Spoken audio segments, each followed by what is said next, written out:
छठ को अपने आवाज़ से पहचान देने वाली, स्वर कोकिला कहे जाने वाली शारदा सिन्हा जी का निधन हो गया और उनका पार्थिव शरीर उनके पटना आवास पर रखा गया है। साफ तौर से तस्वीरें हम शारदा सिन्हा जी के आवास की दिखा रहे हैं, जहां आप साफ तौर से देख सकते हैं कि किस तरह से लोगों की आंखें नम हैं। हर कोई उनके पार्थिव शरीर पर पुष्पांजलि कर उनके अंतिम दर्शन करने के लिए यहाँ आतुर दिख रहा है।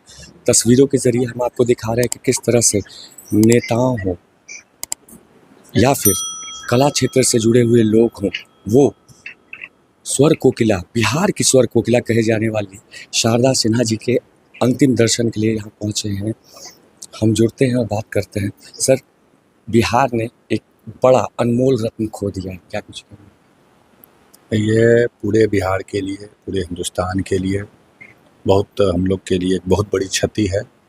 जिस तरह हम लोग हिंदी फिल्म जगत में लता मंगेशकर जी को याद करते हैं, उसी तरह हम लोग मैथिली में, मगही में, भोजपुरी में उसी सम्मान के साथ, उसी आदर के साथ हम लोग लता जी के को हम लोग मानते हैं। और जिस तरह से उन्होंने अपने बिहार का नाम पूरे देश दुनिया में रोशन किया और कई हिंदी फिल्मों में भी उनके गीत के कारण उस फिल्म का वो सुपरहिट हो जाना, तो एक बहुत बड़ी प्रतिभा थी और अपने आप में एक बहुत बड़ी इंसाइक्लोपीडिया कह सकते हैं वो थी। तो उनका जाना बहुत दुखदायी है। हम उनको श्रद्धा सुमन अर्पित करते हैं। श्रद्धा सुमन अर्पित किया जा रहा है। उनके पुत्र हैं हमारे साथ, हम सीधे जुड़ते हैं। सर, क्या कुछ कहेंगे? काफ़ी विपदा की बेला है। हाँ बिल्कुल, हम परिजनों के लिए ही नहीं, माँ सबके लिए वैसे ही थी जैसे हम लोगों के लिए थी। हमारा दुख तो है ही, पर जो इनके शुभचिंतक हैं, जो चाहने वाले हैं, वो भी बहुत दुखी हैं अंदर से, क्योंकि सबका बड़ा ही गहरा जुड़ाव इनसे था। जब जो सोशल मीडिया पोस्ट हम देखते थे, उसमें सब आगे बढ़ के ऐसा लिखते थे कि कोई इनको काकी मानता है, तो कोई इनको फूआ मानता है, कोई इनको दादी मानता है। तो इस तरह का संबंध इनके फैन फॉलोइंग में था, इसीलिए सब व्यक्तिगत स्तर पर सब बहुत आघात लगा है सभी इनके चाहने वालों को। आखिरी क्षण के बारे में न्यूज़ 24 आपसे पूछना चाहेगा कि वो आखिरी क्षण कैसा था जब माँ बेटे साथ थे, और वो आखिरी वार्ता क्या? आखिरी क्षण तो देखिए वेंटिलेटर पे थी, पर उस पे जाने से पहले, जब आईसीयू में शिफ्ट होने वाली थी, उससे पहले ही उन्होंने मेरा और वंदना जो बेटी हैं इनकी, हम दोनों का ऐसे बुलाया इन्होंने कि आओ मेरे पास बैठो।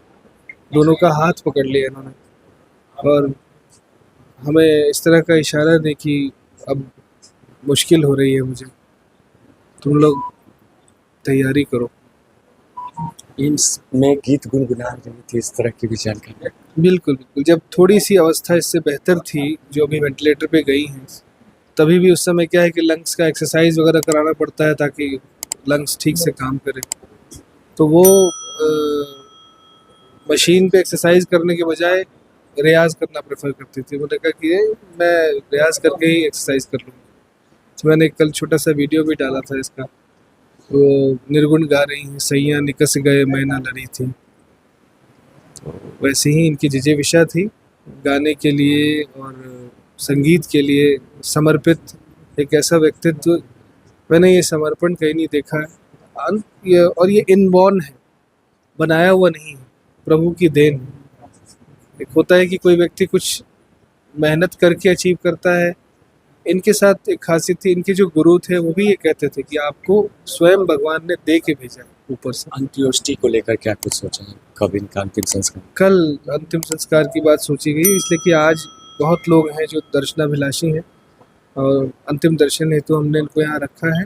और जो भी दूर से भी आ रहे हैं, इसीलिए जल्दबाजी करके नहीं ले गए, हम लोग रुके हैं, सब मिल लें चैन से। तो कल सुबह 7 बजे यहाँ से यात्रा प्रारंभ करेंगे आवास से, और गुलबी घाट पर अंतिम संस्कार का कार्य पूरा होगा। ये थे हमारे साथ बिहार की स्वर कोकिला कहे जाने वाली स्वर्गीय शारदा सिन्हा जी के सुपुत्र। इन साफ तौर से बताया कि वो आखिरी क्षण क्या था जब माँ और बेटे एक साथ थे, और साफ तौर से शारदा सिन्हा जी का अंत्योष्टि कब और कहाँ होना है, इसकी भी जानकारी उनके पुत्र ने न्यूज़ 24 के माध्यम से दे दी।